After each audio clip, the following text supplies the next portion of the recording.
guys, and welcome to this sort of setup video.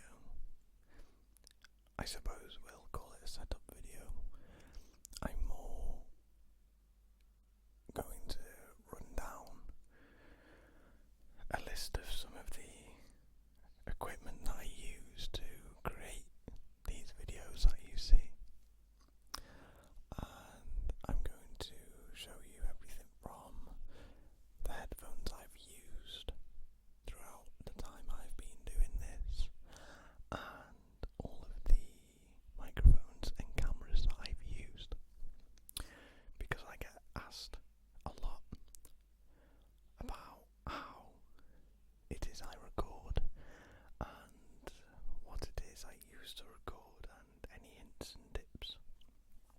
So we're going to start off with my current setup and sort of go backwards from there.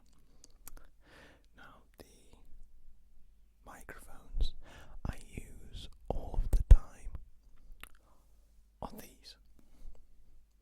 I vary sometimes, but these are the microphones I use in almost all of my videos and have used in almost all of my videos since sometime in May last year, I guess, maybe earlier.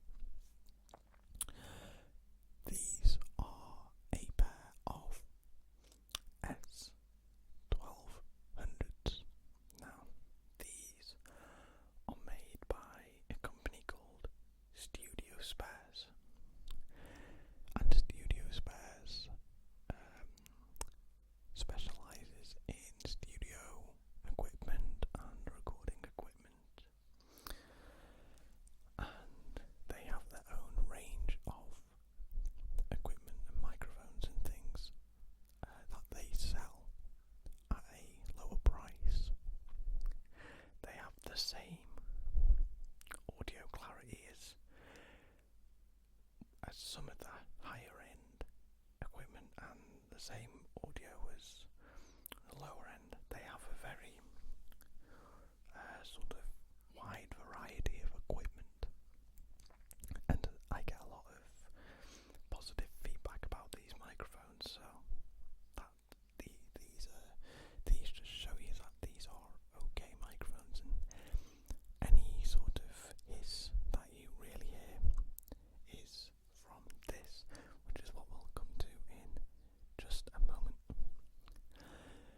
But these two microphones, they're not matched pairs, whereas they're made to work together. These are just two separate microphones. And in the box you get, of course, the microphone, the windshields,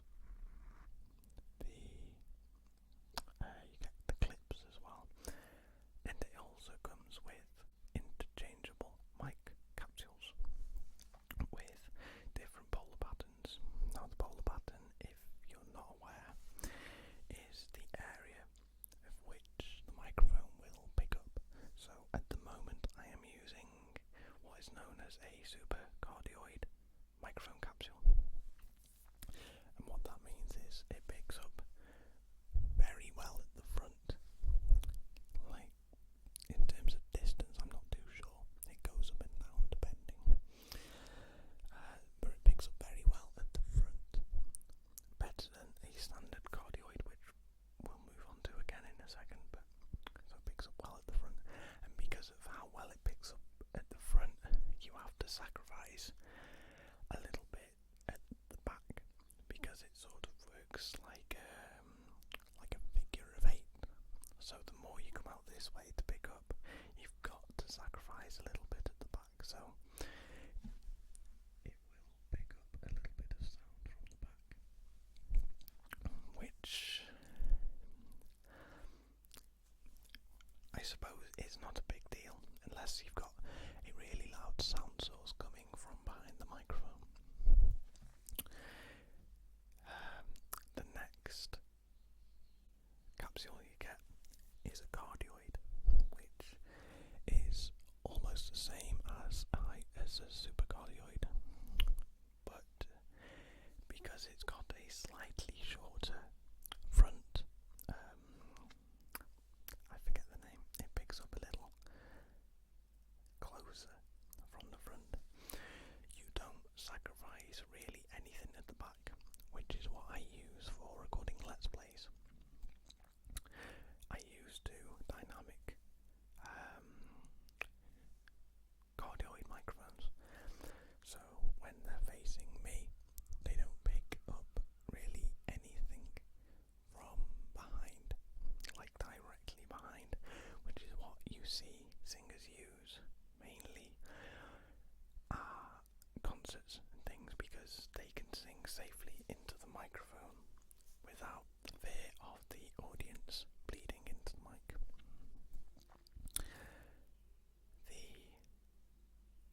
those aren't going to be loud.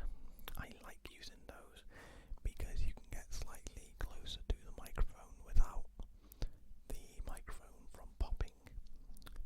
I don't really know why. I suppose if I look at the specifications of the capsules, I'll know, but I haven't. Whereas these ones, I have to sort of talk just in front of the capsule or behind, so you don't get a pop. Because nobody really likes to hear a pop, like a big pop down the microphone. Omnidirectional capsules and microphones, also the capsules you tend to find in 3DO microphones, because they're really good at picking up sound around them. They just give a very sort of natural ambient sound. So that is why they are used, and that is what I'm using in my 3DO microphones. On these you also get two switches, and one is a bass roll off, so you can sort of roll the bass end so you don't get such a rumble, and you can leave it flat. You can cut it off at 75 Hz. You can cut it off at 150. I leave it flat because there's really no reason to have the bass roll off on, because when I'm whispering there isn't a great deal of bass, unless I get really close and start blowing into the microphone, but I try to avoid that. You also get what is known as a pad, and this has a pad of 0, 10 and 15 decibels, which just helps manage levels and things. If you feel you don't need to change the gain too much, you can just give a quick switch on the microphone and it'll lower the level a bit. There's more to it, but we'll leave it at that. You'll find in a couple of my earlier videos, one side will be quieter because as I'm taking them out of what I store them in, I've caught the switch, not realised, and the pad has been on, so one side has been quieter, which is not something we want. So I won't really talk about cables. These are just, one's a Shure cable, one's a Studiospares cable, but they're not very important. You can get those cheap. Up here is my recording device. It is also my primary camera.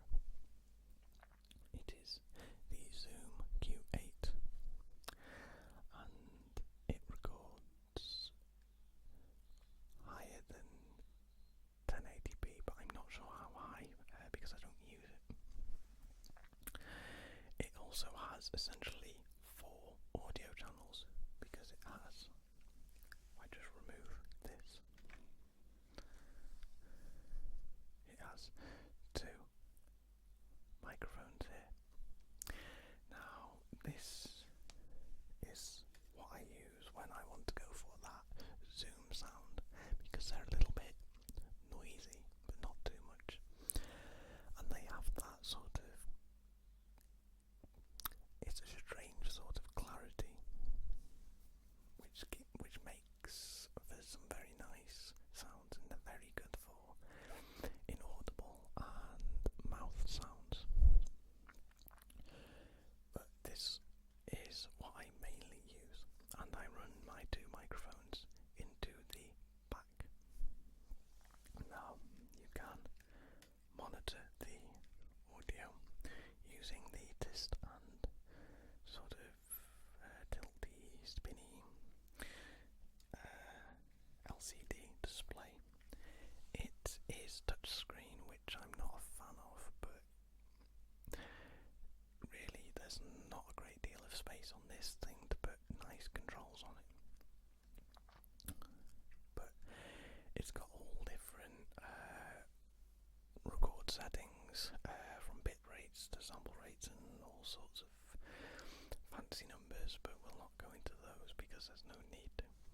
If you are looking for a recorder and a video camera all in one, or a camera that has very nice sound quality, maybe for concerts or as a family thing, and you have a fair bit of money to spend, that's a very good option. They will set you back, I think it will set you back about £250. I'm not sure what that is in everybody else's currency, but I think that's the cheapest I've seen them. They may have gone down.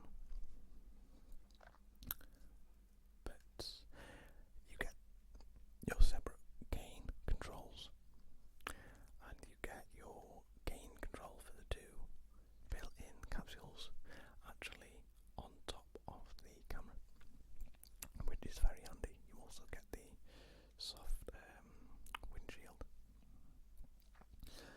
We'll talk about these next. These are my AKG Y50s. These are just a pair of headphones I used for university because they're small, they're lightweight, they're comfortable, and they've got very nice sound. They're not the most high-end. They cost around £50-ish, but they're very, very nice and comfortable, and I think they're quite sort of stylish compared to Beats. I don't like the look of Beats, but they're nice, they're black, they've got some little trims on them, and the cable's not too long, but it's also detachable here, which is very handy. It means you can remove the cable and keep that safe when you're storing them. So yeah, these are my AKG Y50s. I'm going to be moving backwards and forwards, but I don't want to cut the old headset I used to use, because I got asked a lot about these, are my AKG K240 Mark IIs. I love these headphones. They are a semi-open backed design, meaning they're not fully open, where all of the sound from the outside will come in, and all of your audio will bleed out. They're semi, so you get like a good mix. They are terrible, really, if you're trying to watch some videos or listen to music and you're trying not to disturb people, or you don't want to hear anything else, because sound from the outside world will bleed into them via the ear cup. But they are fantastic if you just want to sit and chill out and listen to music and have it feel as though the music is just around you and not just in your ears. That sounds so very deep, but it really gives a sense that the audio is around you, especially if you're listening to that one track that really, really just either touches you in an emotional way or gets you pumped up, or you just want to lie in the garden with a drink and the sun and just relax away, because that is what these are really good for. I also use them for mixing audio when I'm working on music projects, but I haven't done that for a little bit. But when I do, I use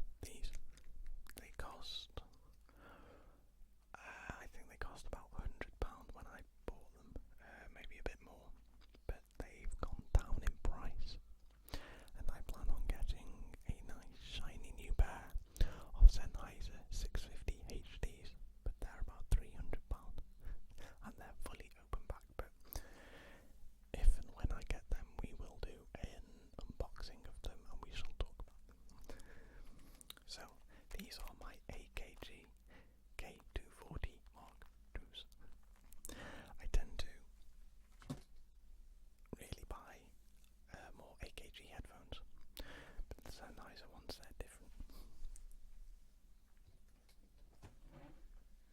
Now, this is my ASMR box, and that is where I keep all of my equipment, which I am about to quickly show you.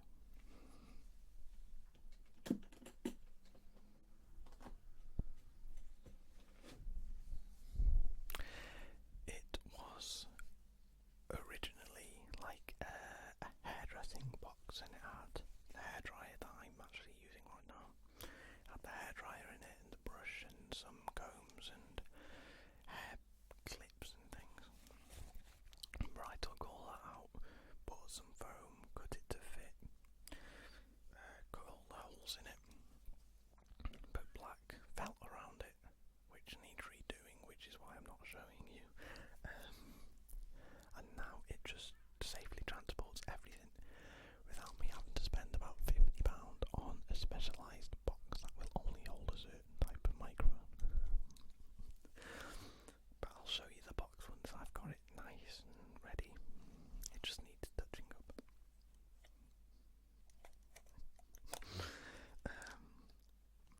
The camera I'm currently using to record the video is this. How am I recording and holding it? I have two, because these are very affordable in terms of cameras. They record in full 1080p. It has a very good zoom. It has both, is it a physical zoom? I'm not too sure.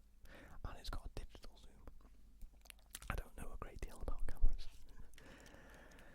It's got a twisty, spinny, tilty display, and it's quite large. And it's touchscreen. The audio on it is not very good at all. If I was to switch the audio on and listen to it on the camera, you probably wouldn't hear me right now. But it serves well if you're in a loud environment. It does pick up the sound. It's also got a speaker on top, which again sort of just serves a purpose. Unfortunately, it doesn't have a headphone input, so you can't really listen back to what you've recorded like in private. But it comes with a mini HDMI input and a mini USB for, of course, plugging it into the TV, and you can also use this to connect to your computer as a webcam, and the mini USB charges it. It takes an SSD or an SD card. Yeah, an SD card, SSD. Be like that, wouldn't it? An SD card. I think I have in this one 8 gig, unless I've taken it out. But again, it's very affordable. It cost £100 when I bought it, and that was a couple of years ago. And I've used it on different projects, which I may or may not show you. They're not ASMR projects, they're just college projects that I have done. But yeah, you can pick them up cheap. So I have a couple of them as sort of spares, and you can sort of hear where the where I tighten the is it called a snap plate or something? I tightened that on too hard and broke it. The plastic is fairly cheap, but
let's call it like a 2i2 or something. One of those small USB interfaces that will serve you for really anything you want to do. Let's plays, ASMR videos, podcasts, radio shows. We used them in university to do demo radio shows. And if you put a few effects on it and use a noise gate, they sound alright. But they sound like a £30 microphone should be with a few effects. So it is cheap. It's got a little LED on it. I think it's blue, which is kind of nice. It's not just your normal red, which it's not such an important touch, but blue's nice. I like blue. If you open these up, it looks like a toy, which is something we did in university to sort of not laugh at it, but to show the different qualities of microphone. And this, I will say, came last in terms of build quality, although it's got a really nice metal shell, and a built-in windshield, which again is sort of nice to see on a £30 microphone. It's got that sort of quality build where it's trying to be quality build until you open it up.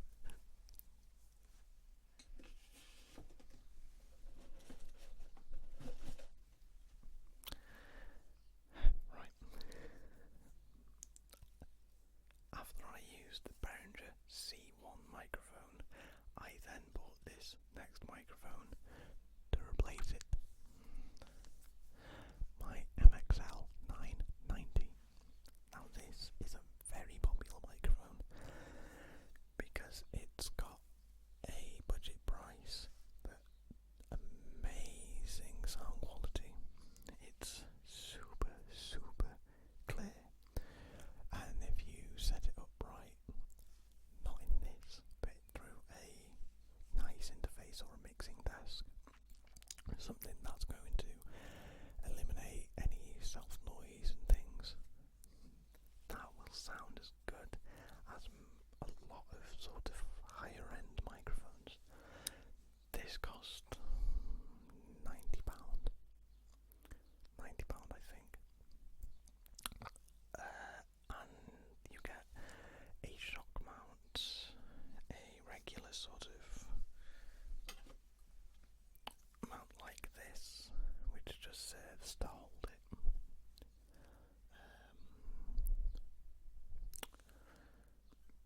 That's really it. That's all, and a nice hard plastic case to store it in. But I've done away with the case because I built my own case. But you really got, if you've got a slightly higher budget and you feel you can stretch a bit more, but you don't think you can go for binaural just yet because of your setup, then that will serve nicely as a very crystal clear condenser microphone. Now a lot of people go for the Blue Yeti for their binaural stereo recordings, which is completely fine because I like the sound of the Blue Yeti. But if you're like me and you sort of like the whole traditional microphone with the cable and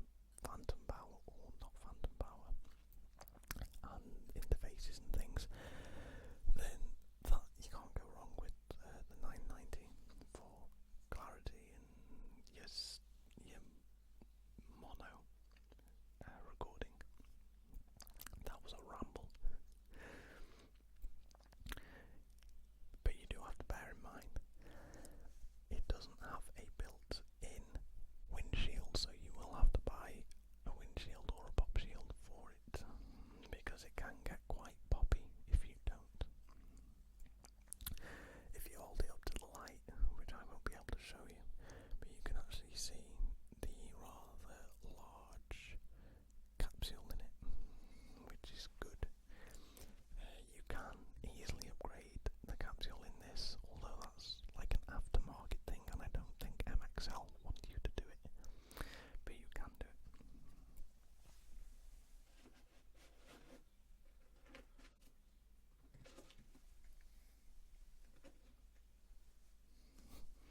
I'm back. Right. These are my dynamic cardioid microphones that I use to record my Let's Plays and things. Goodbye, train. These are my Shure SM-57s. One is real and one is fake. Which one's real and which one's fake? I don't know if you can see from here, but this one's real. Although I really like the sound of the fake one for some reason. It's got different quality to it. But I use these because, again, because it's cardioid, it doesn't pick up sound from behind it. It does a little bit if you turn the gain up, but what I'm doing, it doesn't. And the only reason you hear the computer is because the microphone is facing horizontally, so the sound is picked up slightly within the pattern.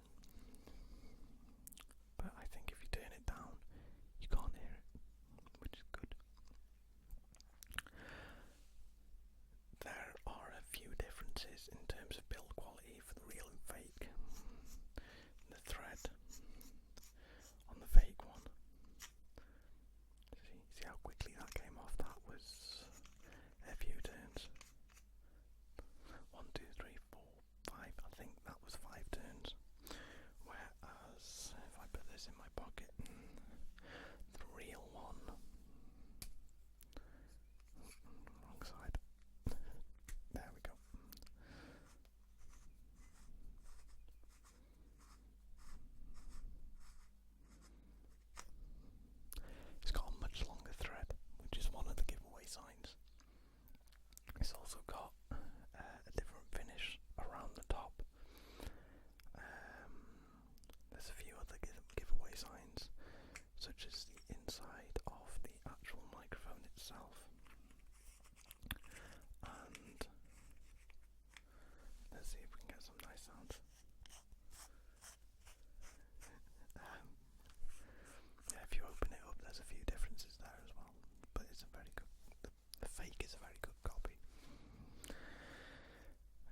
just to quickly end on these. These are my capsules. This one, well, they're both actually. I'm using the wrong microphone capsules.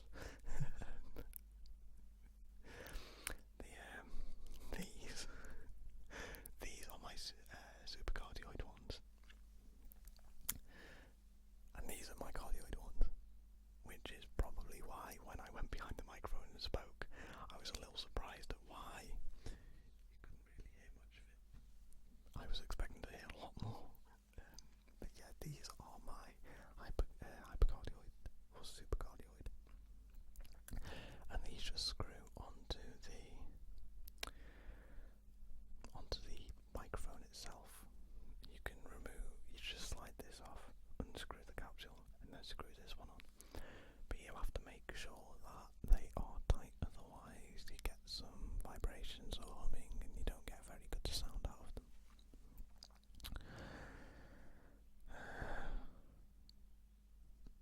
I wonder why I've put cardioid ones on these. I don't put cardioid ones on. Oh well. Anyway, I sort of hope you've enjoyed this rather quick video compared to how long I thought it would take, but I've gone through the information rather quickly because I think I would be rambling forever if I wanted to go over every fine detail, and every fine detail would be boring, telling you frequency responses and things like that. We don't want to hear that, we just want to know, can I use it for an ASMR video? Can I record it? Can I use it to record my Let's Plays? Or can I use it for days out? And the answer is yes, everything I've showed you today can be used for recording ASMR videos, recording Let's Plays, and having fun for a day, and capturing the memories. So anyway, let me know what you thought. Okay, let me know if you have any questions